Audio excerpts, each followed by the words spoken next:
जय हिंद दोस्तों, लोधाई क्लासेस के YouTube प्लेटफॉर्म पर आप सभी का एक बार फिर से बहुत बहुत स्वागत है। महिला सशक्तिकरण के इस विषय पर आज का हमारा टॉपिक होगा महिला सशक्तिकरण के आयाम पर। जी हां दोस्तों, जो विभिन्न प्रकार के डायमेंशन है वुमेन्स एम्पावरमेंट के, उन पर हमारा आज पूरे व्यवहारिक रूप से और पूरे विस्तार पूर्वक हम चर्चा करेंगे और कुछ इस प्रकार से अध्ययन करने का प्रयास करेंगे कि आपको इसमें रटने की आवश्यकता ना पड़े।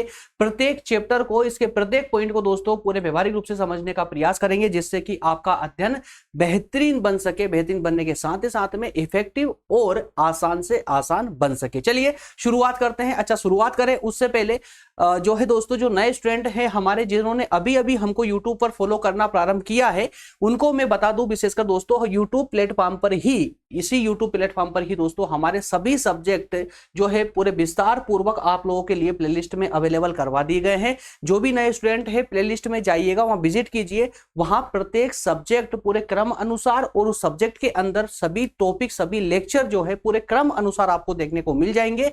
अपने सभी सब्जेक्ट हमारे इसी यूट्यूब प्लेटफॉर्म के माध्यम से आप अपनी स्टडी को बेहतरीन कर सकते हैं। वो सभी सब्जेक्ट प्राप्त कर सकते हैं फ्री ऑफ कॉस्ट, कोई चार्जेस नहीं है।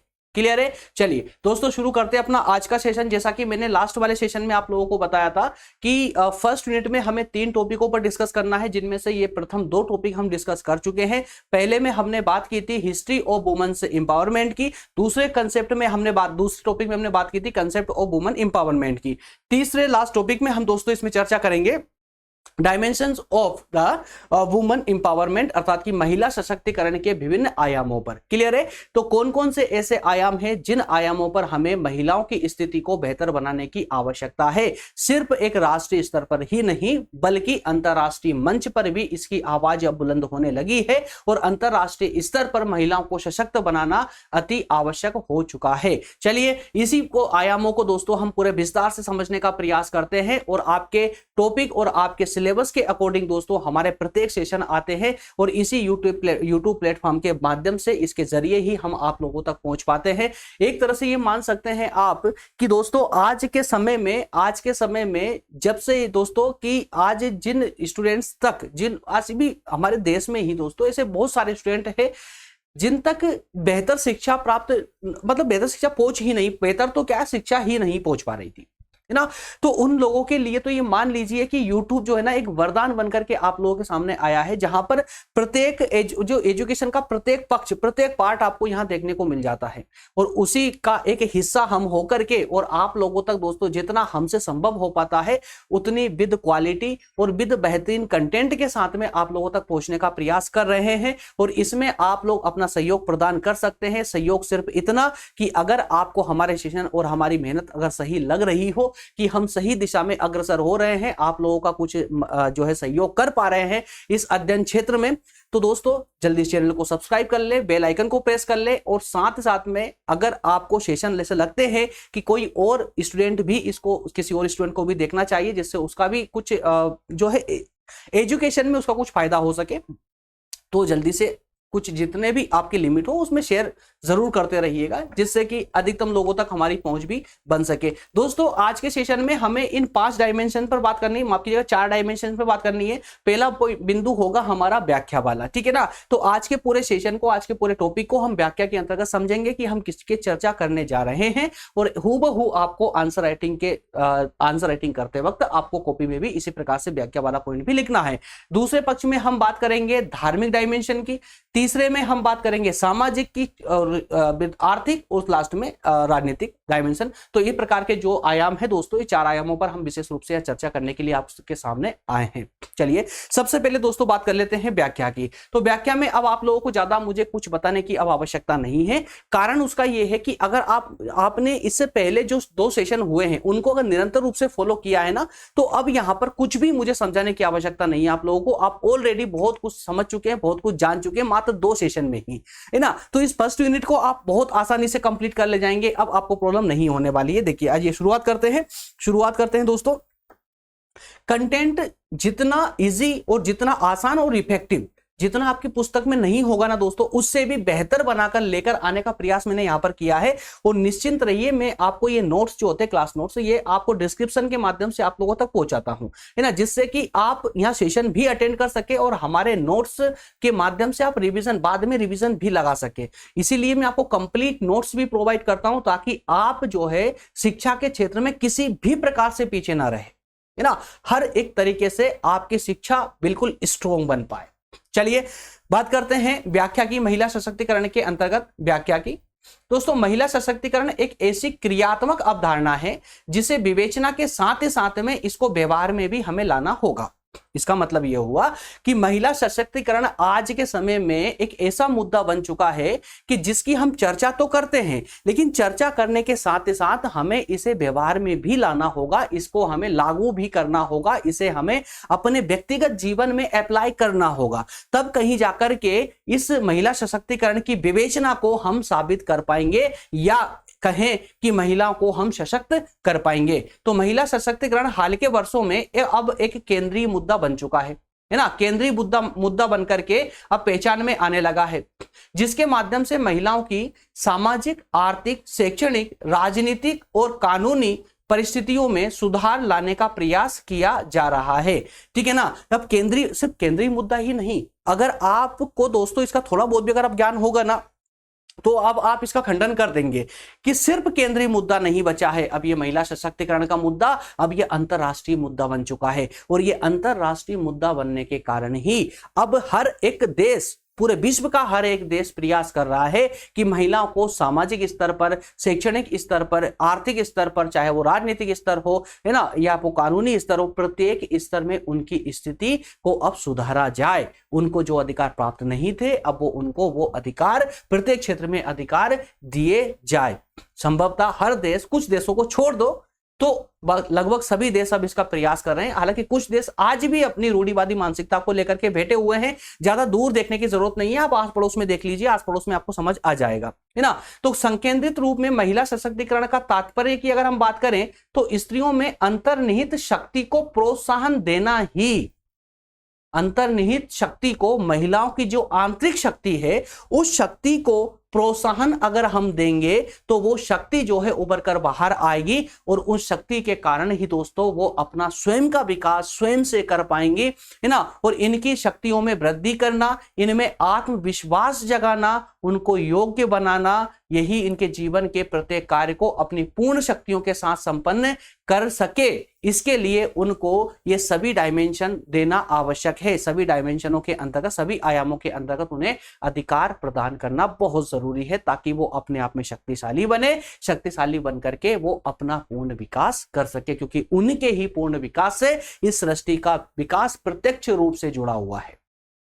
जब महिला सशक्तिकरण के आयामों पर होती है, जब महिला सशक्तिकरण के आयाम पर होती है, अर्थात कि जब महिला सशक्त बनती है या बनने की कगार पर होती है, तो तीन बिंदु हमारे सामने विशेष रूप से खुलकर आते हैं। या ऐसा समझिए कि जब भी हम महिला सशक्तिकरण की बात करते हैं दोस्तों, तो तीन मुद्दे जो है हमारे सामने फट से आ जाते हैं। और वो तीन मुद्दे ये है कि जब तक हम महिलाओं को शिक्षा के क्षेत्र में अधिकार नहीं देते, जब तक महिलाओं को हम आर्थिक रूप से आत्मनिर्भर नहीं बना देते, और जब तक महिलाओं को हम राजनीतिक क्षेत्र में प्रवेश नहीं देते, तब तक हम किसी भी रूप में महिलाओं को सशक्त नहीं कर पाएंगे। इन तीनों बिंदुओं पर स्त्री को मुख्य धारा से जोड़ा नहीं, इन तीन बिंदुओं के बिना स्त्री को मुख्य धारा से नहीं जोड़ा जा सकता, है ना।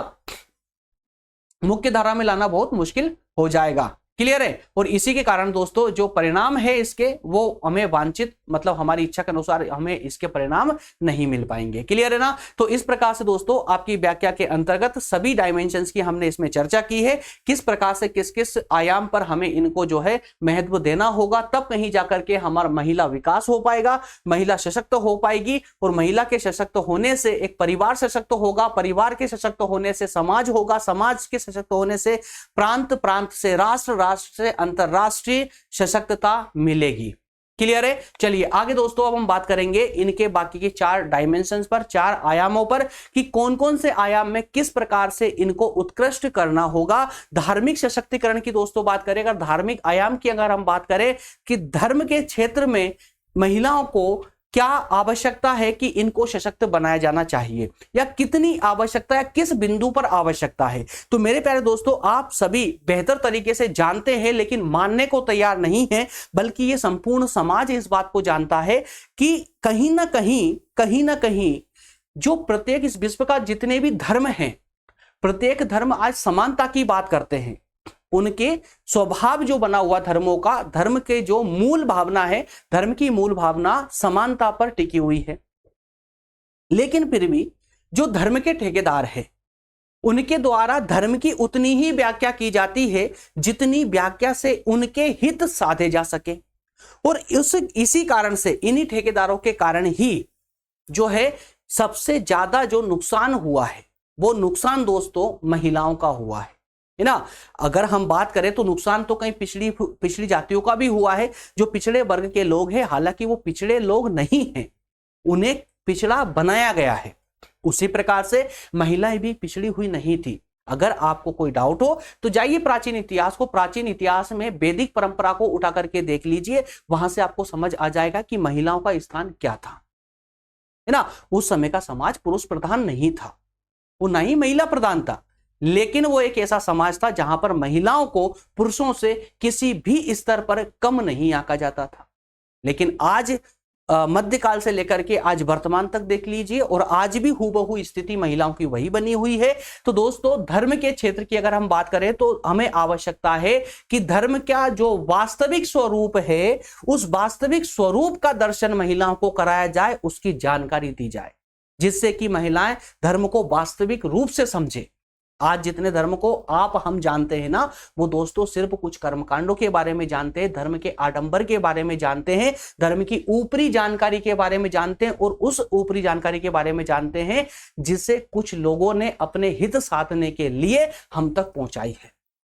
लेकिन अगर आप वास्तविक धर्म को जानेंगे, धर्म को पहचानेंगे, तो आप सशक्त बन जाएंगे। और आवश्यकता है महिला सशक्तिकरण के अंतर्गत भी कि महिलाओं को भी धार्मिक रूप से सशक्त बनाया जाए, धर्म का वास्तविक ज्ञान उनको दिया जाए, जिससे वो चुनौतीपूर्ण इस जगत का सामना पूरे दृढ़ निश्चय करके और इस चुनौतीपूर्ण जगत का सामना कर पाए, है ना। तो धार्मिक कर्मकांडों एवं धार्मिक नैतिकताओं में ने महिलाओं को हाशिए पर पहुंचा दिया था। देखिए, जो प्राचीन रूप से जिन ठेकेदारों की मैं बात कर रहा था ना, उनके द्वारा जिन कर्मकांडों को बनाया गया, या धार्मिक नैतिकताओं की का जो जपा गया था उस समय, उन्होंने महिलाओं को हाशिए पर चढ़ा दिया था। हाशिए पर चढ़ा दिया मतलब कि उनकी स्थिति को बहुत ज्यादा दयनीय कर दिया था। इसलिए महिला धर्म के बाहरी स्वरूप एवं कर्मकांड के आडंबर की वास्तविकता को समझे, कि ये जो धर्म में जो आडंबरताएं हैं, इसकी वास्तविकता क्या है, क्या सच में ये धर्म है। जैसा कि सती प्रथा, पता नहीं कितनी ही स्त्रियों का वध कर दिया गया, कितनी स्त्रियों को मार दिया गया चिता पर बिठा करके, जबकि ये किसी पुराण में नहीं लिखा हुआ था, है ना, किसी पुराण में नहीं था, किसी धर्म का अंग था ही नहीं। कभी से कभी तक सती प्रथा कभी किसी धर्म का अंग हुआ ही नहीं, लेकिन फिर भी उसे एक हिंदू धर्म से जोड़ करके कई स्त्रियों को सती होने के लिए मजबूर कर दिया गया। रीजन, परिस्थितियां और कुछ लालची लोगों की नजरें, नियत। क्लियर है ना। तो अगर उन महिलाओं को धर्म का वास्तविक ज्ञान होता तो बताइए, क्या वो हमारी वो महिलाएं क्या उस चिता पर बैठकर जिंदी जलती? तो आप बोलेंगे नहीं। इसीलिए आवश्यकता है कि महिलाओं को धर्म का वास्तविक ज्ञान कराया जाना चाहिए, जिससे वो प्रत्येक चुनौती का डटकर सामना कर सके। ये सब जानते हैं कि प्रत्येक धर्म में धार्मिक रीतियों और क्रियाओं का जो संचालन होता है वो पुरुष ही करते हैं, चाहे वह हिंदू धर्म या दुनिया का कोई सा भी धर्म ले, सिख धर्म हो, मुस्लिम धर्म हो, ईसाई हो, बौद्ध धर्म, जैन धर्म, कोई एक ऐसा धर्म बता दीजिए जिस धर्म का संचालन महिला कर रही हो। इस पूरी दुनिया में ऐसा कोई धर्म नहीं है। प्रत्येक धर्म में, प्रत्येक धर्म का संचालन जो करता है वो पुरुष ही करता है। तो यहां से एक सवाल उठता है कि क्या महिलाओं का कोई अधिकार नहीं है धर्म को लेकर के? क्या धर्म महिलाओं के लिए नहीं बना है ना? तो प्राय धर्म के ठेकेदार पुरुष ही होते हैं। तो ऐसा क्यों? इस सवाल का आज भी कोई जवाब नहीं है। कोई जवाब नहीं है ना। तो ऐसे में धर्म के प्रति स्त्रियों के क्या कर्तव्य है, उनको क्या होना चाहिए, इन सब का निर्णय कौन करेगा? ये आवश्यकता है कि ये स्त्रियों के हक में हो। इसके लिए धर्म की किताबों के जो गूढ़ रहस्य है, धर्म के पुराणों में जो गूढ़ रहस्य है, जो धर्म की वास्तविकता का दर्शन कराते हैं, उसको जानने, उसको समझने, उसको सकारात्मक निर्णय लेने की जरूरत है। क्यों? क्योंकि प्रत्येक धर्म समानता और नैतिकता पर ही टिका हुआ है। ऐसा कोई धर्म नहीं है जो हिंसा की बात करता हो, जो असमानता की बात करता हो। इस दुनिया का, इस विश्व का प्रत्येक धर्म समानता की बात करता है, नैतिकता की बात करता है। लेकिन कुछ लालची और अपने हितों को साधने वाले लोगों के कारण धर्म जो है अपनी वास्तविकता को तो उस धर्म ने छिपा लिया है, बल्कि उसमें नए नए आडंबर बन गए हैं। समय के साथ, परिस्थितियों के साथ नए नए आडंबर बन के उन लोगों को भटकाए जाने का कार्य किया जा रहा है। क्लियर है? चलिए आगे बढ़ते हैं दोस्तों। अब हम बात करते हैं सामाजिक स्तर पर महिलाओं को सशक्त बनाने का क्या कारण है और किस प्रकार से बनाए जाने की आवश्यकता आज हमें महसूस हो रही है।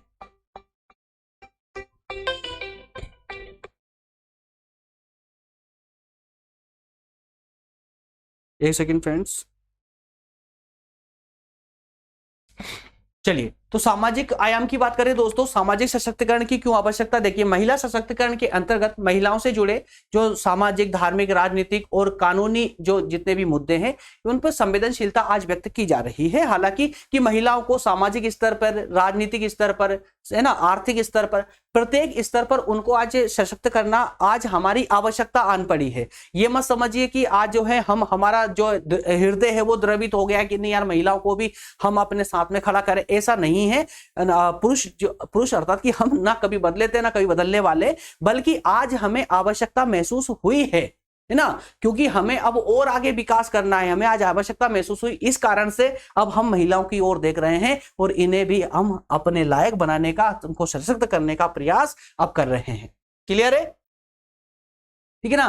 तो देखिए, सशक्तिकरण की प्रक्रिया में समाज को पारंपरिक पितृसत्तात्मक दृष्टिकोण के प्रति जागरूक किया जाता है, जिसने महिलाओं की स्थिति को सदैव कमतर आंका है। कहने का प्रयास यहां पर किया जा रहा है दोस्तों कि सामाजिक स्तर पर अगर हमें महिलाओं को सशक्त बनाना है तो हमें अपनी पितृसत्तात्मक जो हमारी मानसिकता है उस मानसिकता को त्यागना होगा। तब कहीं जाकर के हम महिलाओं की स्थिति को पहले से बेहतर बना पाएंगे और प्रत्येक स्तर पर उन्हें सशक्त कर पाएंगे। विश्व के स्तर पर अगर देखा जाए तो नारीवादी आंदोलनों, उनकी स्वतंत्रता, यूएनडीपी आदि जो अंतरराष्ट्रीय संस्थाएं हैं, उन्होंने महिलाओं के सामाजिक समानता और न्याय के राजनीतिक अधिकार को प्राप्त करने में महत्वपूर्ण भूमिका निभाई है। हालांकि जो अंतरराष्ट्रीय स्तर पर जो संस्थाएं काम कर रही है, उन संस्थाओं ने महिलाओं की स्थिति को बेहतर बनाने का प्रयास किया है और बनाया भी है। 1990 के दशक में महिला सशक्तिकरण के साथ ही यह भी प्रयास किया गया कि महिलाओं को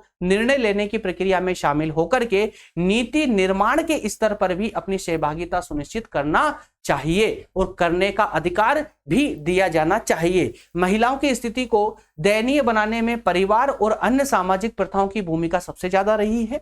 एग्जैक्टली रही है, क्योंकि आज महिलाओं की जो स्थिति दयनीय है, उस दयनीय स्थिति की शुरुआत जो है उसके परिवार से ही होती है, ना कि समाज से, ना कि राष्ट्र से। ठीक है ना, शुरुआत परिवार से होती है और उसका सहयोग फिर हमारा समुदाय करता है, फिर समाज करता है। क्लियर है? पितृसत्तावादी जो मूल्यों के विकास एवं संरक्षण में समाज की ही भूमिका रही है। स्त्रियों की पराधीनता की कथा यहीं से प्रारंभ हो जाती है। जैसे ही पितृसत्तावादी सोच या मूल्य हमारे मस्तिष्क में आए हैं, तब से ही महिलाओं की गुलामी शुरू हो जाती है। इसलिए महिलाओं का सामाजिक सशक्तिकरण सबसे ज्यादा महत्वपूर्ण है, ताकि समाज में उनकी गरिमा बहाल हो सके। परिवार समाज का सबसे छोटा रूप होता है। परिवार जो है समाज का सबसे छोटा अंग है ना, और यहीं से भेदभाव शुरू होता है। और सामाजिक पृष्ठभूमि देखिए, भेदभाव मतलब आप भी किसी न किसी परिवार के एक सदस्य है, अंग है परिवार के, तो आप भलीभांति रूप से समझते हैं कि पुत्र और पुत्री में किस प्रकार से परिवार में ही भेदभाव प्रारंभ हो जाता है ना। आपको बताने की आवश्यकता नहीं है। जैसे देखिए, जैसे बेटा बेटी में फर्क या कहें कि लिंग भेद, पुत्री का जन्म मरण का निर्णय, रहन सहन में भेदभाव, स्वतंत्रता में भेद, कार्य का विभाजन, रीति रिवाज, धर्म के नाम पर कई ऐसे बंधन उनके ऊपर थोप दिए जाते हैं जिससे स्त्री का अस्तित्व एक अलग हो जाता है पुरुष प्रधान मानसिकता के कारण। अतः असमानता एवं स्वतंत्रता के मानवीय अधिकारों पर, जिस पर प्रत्येक व्यक्ति का अधिकार है, इसकी तर्ज पर सामाजिक रूप से महिलाओं के सशक्तिकरण की आवश्यकता है। यह तभी संभव है जब प्रत्येक समाज में नारी को पुरुष की सहगामी मानकर उसे वो सब अधिकार समानता के साथ दिया जाए जिसकी वह अधिकारी है, और उन पर कोई बंधन ना रहे, समानता का उनके साथ प्रत्येक रूप से व्यवहार किया जाए। तभी जाकर के हम इन्हें सामाजिक रूप से सशक्त बना पाएंगे, सामाजिक स्तर के संपूर्ण अधिकार इनको प्रदान कर पाएंगे। आर्थिक सशक्तिकरण की बात करें तो आर्थिक सशक्तिकरण, तो आर्थिक आयाम तो एक ऐसा आयाम है दोस्तों जिसके कारण वास्तविक रूप से महिलाओं की स्थिति बहुत ज्यादा दयनीय हुई है। कारण कि आर्थिक रूप से महिलाओं को पूरी तरह से उन्हें पुरुषों पर निर्भर कर दिया गया है, उन्हें काम काज करने का कोई अधिकार नहीं दिया गया है। और इसका मतलब यह नहीं है कि महिलाएं कोई कामकाज नहीं करती है, वो घर के अंदर इतना काम करती है कि उसके बदले अगर उसे पारिश्रमिक दिया जाए ना तो पुरुष से ज्यादा वो कमाने।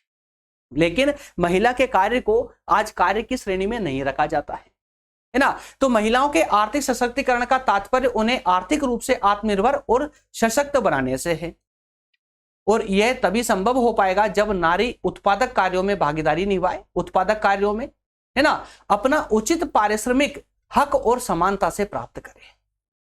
जो उनकी मेहनत है उसका मेहनत आना वो अपने हक से ले, समानता के साथ ले, अपने सम्मान के साथ ले। कार्ल मार्क्स ने इस पर कोट करते हुए कहा भी था, किस पर? समानता पर, कि जिसके पास आर्थिक गतिविधियों पर नियंत्रण होगा सबसे ज्यादा शक्तिशाली वही होगा। इस महिला और पुरुष के असमानता पर कार्ल मार्क्स ने स्पष्ट रूप से कहा था, जो कि पूर्ण समाजवादी थे। क्या कहा था उन्होंने? कि समाज में वही व्यक्ति सबसे ज्यादा शक्तिशाली होगा जिसका आर्थिक गतिविधियों पर नियंत्रण होगा। क्लियर है? तो महिलाओं की शक्तिहीनता का मुख्य कारण उनकी आर्थिक पराधीनता थी, है ना। महिला उत्पीड़न का एक प्रमुख कारण महिलाओं की पुरुषों पर अधिक निर्भरता थी। अगर महिलाएं पुरुषों पर निर्भर नहीं होती तो संभवतः महिलाओं की स्थिति आज ऐसी नहीं होती। घरेलू महिलाएं जो काम करती है उसके लिए उन्हें कोई अलग से मजदूरी नहीं दी जाती, उनके परिश्रम को मूल्यवान नहीं समझा जाता, इसलिए मजदूरी लाने वाले पुरुष के प्रति वह हमेशा स्वयं अधीनता स्वीकार कर लेती है। क्यों? क्योंकि उसके कार्य का तो कोई मूल्य नहीं है, महिला के कार्य का कोई मूल्य दिया ही नहीं जा सकता, है ना। महिलाओं का अधिकार, महिलाओं का आर्थिक पक्ष सशक्त होना आवश्यक है। महिलाओं का आर्थिक पक्ष सशक्त होना आवश्यक है। महिलाओं का आर्थिक रूप से सुदृढ़ होना महिला सशक्तिकरण का आधारभूत तथ्य है। क्यों? क्योंकि पुरुषों का महिलाओं पर वर्चस्व होने में महिलाओं की आर्थिक आश्रितता की प्रमुख भूमिका होती है ना। पुरुषों का महिलाओं पर वर्चस्व होता है, इसी कारण से महिला पुरुषों पर आश्रित होती है आर्थिक रूप से। इसलिए आर्थिक रूप से महिलाओं को संबल अर्थात कि योग्य बनाने की अति आवश्यकता है आज के समाज में। क्लियर है? नेक्स्ट एंड लास्ट जो डायमेंशन है अर्थात कि जो आयाम है वो है राजनीतिक आयाम। तो दोस्तों यहां पर सिर्फ इतना कहा जा सकता है कि महिलाओं को सशक्त बनाने के लिए महिला सशक्तिकरण के पक्ष में विचार करते वक्त, या कहें कि अगर महिलाओं को पूरी तरह से अगर हमें सशक्त बनाना है तो उन्हें राजनीति में भी समान रूप से प्रवेश दिए जाने की आवश्यकता है। हालांकि आज वर्तमान में महिलाओं को प्रवेश दिया जा चुका है, लेकिन आज भी असमानता वहां पर व्याप्त है ना। भारत में राजनीतिक परिवर्तन का महत्वपूर्ण माध्यम है। अगर हम भारत की बात करें तो अगर हमें किसी में परिवर्तन करना है तो राजनीति के माध्यम से बहुत आसानी से परिवर्तन किया जा सकता है। इसलिए राजनीति में महिलाओं की भागीदारी एक ऐसा वातावरण बनाएगी, ऐसे वातावरण का सृजन करेगी जहां महिलाओं के बुनियादी सवालों पर विचार विमर्श किया जा सकता है। महिलाओं की शक्तिहीनता का एक मुख्य कारण यह भी है कि राजनीतिक परिदृश्य पर उनका अत्यंत सीमित प्रतिनिधित्व होता है। आज महिला शक्तिहीन है। क्यों शक्तिहीन है? क्योंकि राजनीतिक क्षेत्र में जो है उनकी प्रधानता नहीं के बराबर है। उनमें राजनीतिक चेतना की कमी होती है। उनका अपना कोई अलग से संगठन नहीं होता, उनका कोई अलग से दल नहीं होता। राजनीतिक दलों में उनका कोई खास महत्व भी नहीं होता है। राष्ट्रीय और प्रांतीय विधायिका द्वारा बनाई गई विधियां ज्यादातर सामाजिक परंपरा और रीति रिवाजों के आधार पर ही बनाई जाती है। अर्थात कि राजनीतिक दलों के माध्यम से भी जो भी परंपराएं दलों की बनती है ना, वो सब भी कहीं ना कहीं इन समाज की परंपरा और रीति रिवाजों के द्वारा बनाई जाती है, जहां पर स्त्रियों को पहले से ही नंगड़े घोषित कर दिया गया है, उनको हटा दिया गया है। महिलाओं के राजनीतिक सशक्तिकरण से तात्पर्य उन्हें देश की राजनीति में वे सभी अधिकार और शक्ति मिलना चाहिए जो कि वे देश की राजनीति को चलाने में अहम भूमिका निभा सके। महिलाओं के मुद्दे, निर्णय, विचार, दृष्टिकोण आदि को देश की राजनीति एवं कानून व्यवस्था में उचित स्थान मिलना चाहिए। महिलाओं में राजनीतिक जागृति उत्पन्न हो, उन्हें शासन व्यवस्था में भागीदारी मिल सके, इसके लिए सरकार को कई आरक्षण और कानूनी निर्णय कड़ाई से पालन करने चाहिए। अर्थात कि महिलाओं को राजनीति में प्रवेश कराने के लिए सरकार को अहम भूमिका निभानी होगी। इसके लिए राजनीतिक क्षेत्र में महिलाओं को विशेष आरक्षण दिए जाने की आवश्यकता है आज, और साथ ही साथ में जो अधिनियम सरकार के द्वारा बनाए जाते हैं महिलाओं को राजनीतिक क्षेत्र में लाने के लिए, उनका कड़ाई से पालन करने की आवश्यकता है। क्लियर है? इस प्रकार से दोस्तों, इस प्रकार से ही महिलाओं को राजनीतिक क्षेत्र में एंट्री इनकी की जा सकती है। एंट्री तो हालांकि संभवतः हो चुकी है, लेकिन इनकी संख्या को बढ़ाया जा सकता है।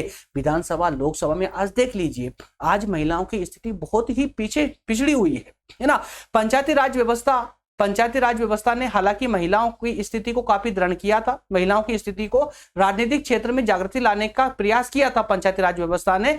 बिहार में 50% महिलाएं, देखिए इसका एग्जाम्पल भी दिया गया है। बिहार में 50% महिलाएं जो है ना, पंचायत की मुखिया का कार्य कर रही है, सरपंच का कार्य कर रही है। याद रखिएगा, ये एक सराहनीय कदम था, परंतु लोकसभा और विधानसभा में आज भी महिलाओं की स्थिति बहुत पिछड़ी हुई है, जिनको बढ़ाने की आवश्यकता है। इस विधानसभा और लोकसभा के लिए 33% आरक्षण की बात की गई थी, लेकिन आज भी ये आरक्षण लटका हुआ है, आज भी जमीनी स्तर पर आकर कार्य नहीं कर पाया है। इस प्रकार से संपूर्ण क्षेत्र में, अर्थात कि चारों जो हमने डायमेंशन अर्थात आयामों पर जो चर्चा की है, चारों आयामों पर एक पूर्ण विचार करने की आवश्यकता है, उनको व्यवहार में लाने की आवश्यकता है, जिससे महिलाएं सशक्त होकर के हमारे कदम से कदम मिला करके और राष्ट्र के विकास में योगदान दे सके। चलिए अगले सेशन में दोस्तों हम चर्चा करेंगे कि महिलाओं को भारतीय संविधान के अंतर्गत कौन कौन से अधिकार प्रदान किए गए हैं ना, क्योंकि भारतीय संविधान निर्माताओं ने भी महिलाओं के अधिकारों को लेकर के विशेष सजग थे वो भी, और उन्होंने संविधान में विशेष अधिकार दिए महिलाओं को, और उन्हीं अधिकारों पर हम अगले सेशन में चर्चा करेंगे। मिलेंगे अगले सेशन में जल्दी ही दोस्तों, तब तक आप सभी का बहुत धन्यवाद। और मैं आप सभी दोस्तों से जो है एक विशेष सूचना दे दूं आप लोगों को, क्योंकि दोस्तों रक्षाबंधन के आने के कारण हमें और हमारी टीम को भी थोड़ा सा बाहर जाना पड़ रहा है ना। इस कारण से क्लासेस थोड़ी सी कम प्रोवाइड हो पा रही है, आपको कम मिल पा रही है। एक सेशन पर डे आपको संभवतः मिल पा रहा है, लेकिन चिंता ना करें, लगभग 2 या 3 तारीख से सेशन फिर से कंटिन्यू होंगे, और फर्स्ट, सेकंड और थर्ड ईयर तीनों ही ईयर की क्लासेस फिर से निरंतर अपने समय पर वापस प्रारंभ हो जाएगी। और संभवतः दोस्तों टेलीग्राम ग्रुप पर हम आप लोगों से पोल भी करवाएंगे कि आप लोगों के लिए, जैसे फर्स्ट ईयर वाले स्टूडेंट्स के लिए कौन सा समय बेहतर रहेगा। जो समय आप जो निर्धारित करेंगे उसी समय पर हम आप लोगों की क्लास लेकर आएंगे। सेकेंड ईयर वालों के लिए अलग से, थर्ड ईयर सभी स्टूडेंट्स के लिए अलग अलग हम पोल करवाएंगे, टेलीग्राम ग्रुप पर करवाएंगे दोस्तों, लेकिन वो है ना, तो आप अपने अनुसार अपना समय बता सकते हैं, और जिसका ग्राफ ज्यादा रहेगा उस समय को हम चूज कर देंगे और उसी समय पर आप लोगों की क्लासेस लेकर आएंगे। इसका मतलब सिंपल सा ये हो जाता है कि सितंबर माह से अगस्त समाप्त होने वाला है। सितंबर माह से जो है आपकी क्लासेस का एक नया टाइम आने वाला है। नए टाइम में, अर्थात कि जिस टाइम पे आप फ्री होते हैं या आपके लिए सुटेबल रहता है, उस टाइम पर भी हमारी क्लासेस आप लोगों को लाइव क्लासेस मिलना प्रारंभ हो जाएगी। मिलेंगे अगले सेशन में दोस्तों, तब तक आप सभी का बहुत बहुत धन्यवाद। Thank you so